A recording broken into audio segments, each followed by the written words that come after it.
Hi, I'm DJ Hurley from MKFM, and I've got a simple 3-step solution to get you started, plus 2 bonus hacks. Make sure you keep watching till the end. Step 1 is to grab an acapella. Just try doing a search for free acapellas online, or go to somewhere like Beatport and have a look at the genre DJ tools. Alternatively, you can make your own DIY acapellas. That's what I tend to do more often than not. There's a link in my bio to the tools that I use. Step 2, this one's important. Make sure you find the key and the BPM of the acapella. Now, usually it's contained within the file name itself, but you might have to do a bit of Google searching for it.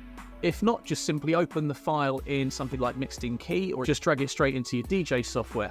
It should automatically analyze it, and that should give you the key and the BPM. Step 3 is to download a sample pack. Again, a simple web search should be able to help with this. Search for and download sample packs in the genre that you want to make. Now, I said I had 2 bonus hacks.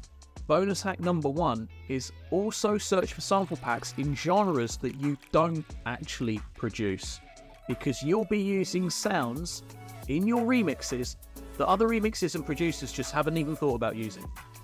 And bonus hack number 2, and this one's the killer, go through the sample pack and find all of the samples in the same key as the acapella. Your end result, open up your DAW, set the project tempo to match the BPM of the acapella, drag in a drum loop of the same tempo from your sample pack, then drag in those same key samples that you found. Bassline, piano, synth, whatever the vibe you're going for. Let me know in the comments if you'd like to see a full video of me making a remix using these steps. That's it. Try these 3 steps and 2 bonus hacks the next time you want to make a remix but don't know where to start.